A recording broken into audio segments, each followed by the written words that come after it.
Another major drama has shaken the world of Formula One. This time, however, it wasn't an on-track incident or a battle over pit stop strategy. Rather, it was a shocking confession from seven-time world champion Lewis Hamilton. Behind the glitz of the Ferrari logo and the promise of glory in the 2025 season, Hamilton revealed what he called a secret plan, a pattern of unfair treatment that occurred not outside the team but within the prancing horse's garage. If these allegations are true, could Ferrari be nurturing an internal conflict that could destroy their own title dreams? Let's discuss, and don't forget to hit the subscribe button. When Hamilton started his first simulator session with Ferrari, he sensed that something was amiss. Something was wrong, said a source close to the team. Simulation times were delayed. The data provided was inconsistent. The car setup felt outdated and different from what was expected. Whenever Lewis asked for improvements, he was told, later. But later never came. Meanwhile, Charles Leclerc, Ferrari's mainstay driver since 2019, was given priority. He had access to the latest data, full support from engineers, and a quick response to his feedback. Why is my input always in beta mode? Hamilton asked bitterly one day. This rhetorical question marked the beginning of his quiet investigation into a system that he said was set up not to support him, but to tear him down. Everything began to unravel when the starting lights went out and the race began. Amidst the roar of engines and the cheers of the crowd, radio communications offered a glimpse into the team's inner dynamics. The most striking evidence emerged from behind the headset.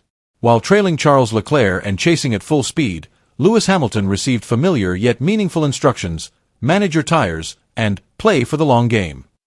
These messages seemed neutral and wise, but in the context of a tight race, they amounted to holding back. Once the roles reversed and Leclerc became the chaser, however, the radio commands changed drastically: push now, and target lap time. The conservative strategy was gone. Leclerc was encouraged to attack, push, and execute. The differences were too stark. They were too consistent to be a coincidence. The same pattern emerged in pit stop strategy. Time and again, Hamilton was asked to come in later. He lost crucial seconds. In F1, seconds that could mean losing a position or even a podium. This is not a mistake. This is not an accident. This is a pattern, said an anonymous engineer from within the team. His words were firm and cold, as if confirming that something much bigger was at play, and that it was all clearly recorded in the hidden codes of the race radio. Ferrari's problems this season weren't just about their questionable race strategy. Something was rotting from within the garage itself. An awkward, cold atmosphere enveloped Lewis Hamilton's side. Communication between Hamilton and his engineers was unusually brief and stiff. There were no more heated discussions about strategy. There were no more productive two-way chats. The team spirit that should have formed the foundation had disappeared without a trace. In contrast, the atmosphere on Charles Leclerc's team was the opposite. It was full of passion. It was full of active communication. There was positive energy that united the driver, engineers, and entire crew. Leclerc appeared to be the center of attention, like a homeowner with unlimited resources. During the post-race debriefing session, the situation became clearer. Every input from Hamilton ended with the same answer repeated over and over again: still under evaluation. None of it was followed up on. Even worse, the engineers assigned to work with him were constantly replaced, which made Hamilton's adaptation process more difficult than necessary. It was as if everything was deliberately made difficult. Leclerc has a strong fortress. Hamilton. He's just renting a temporary room, said one of the team members sarcastically, emphasizing the technical, emotional, and political distance within the team. Lewis Hamilton reached the peak of his frustration after his impressive victory in the Chinese sprint race. When the public thought this would be the moment the world champion returned to the top of the news, the opposite happened. Rather than receiving praise, major Italian media outlets led the narrative that Ferrari's victory was purely the result of Charles Leclerc's hard work. Hamilton's name almost sank, removed from the main spotlight. He felt like he was just a face for Ferrari in front of the camera, but not really considered part of the team's inner circle.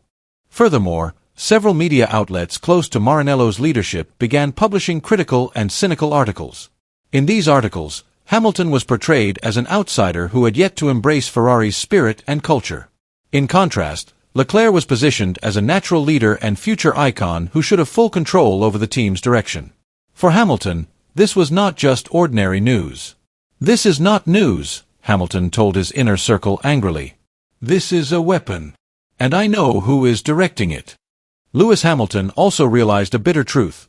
The Ferrari SF25 car, which should have been his main weapon in the fight for the world title, was never developed for him. The car's technical evolution, from its aerodynamic setup to its suspension changes, favored Charles Leclerc's aggressive, sharp cornering style and willingness to take risks. Hamilton, who had always relied on rear stability and precise control in every maneuver, felt increasingly marginalized. Whenever he requested a change, whether to adjust the suspension or alter the weight distribution, the response was almost always the same: limited budget, or more diplomatically, "we'll look at it later." But the later hung in the air, never materializing. As Leclerc became more in tune with the SF25, Hamilton was forced to take greater risks just to stay in contention. Instead of driving the car, he was fighting it, pushing the tires to their limits and fighting the car's character at every turn.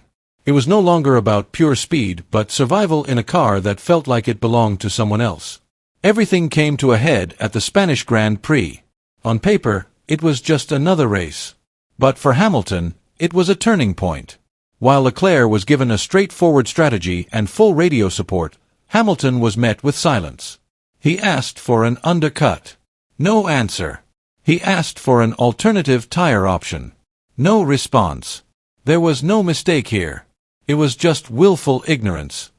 "It's not about race tactics anymore. It's a direct message: you're not a priority here," said a senior analyst close to the Ferrari team. However, Lewis Hamilton is not a driver who can be pressured so easily, especially in situations he considers unprofessional. After his disappointing result at the Italian Grand Prix, Hamilton broke protocol and acted on his own.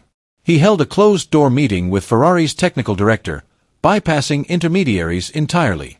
This maneuver clearly showed his distrust of the internal communication system, which he felt had been manipulated and filtered.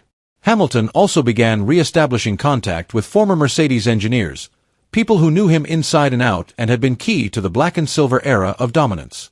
He asked the engineers and analysts to examine the data in depth and provide truly independent input without getting caught up in Ferrari's increasingly cumbersome bureaucracy and stifling internal political intrigue.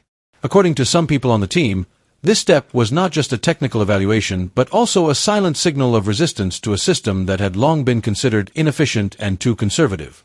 A senior source close to the team's inner circle said, "Hamilton is gradually increasing his influence. He's no ordinary guy. He knows exactly what he's doing.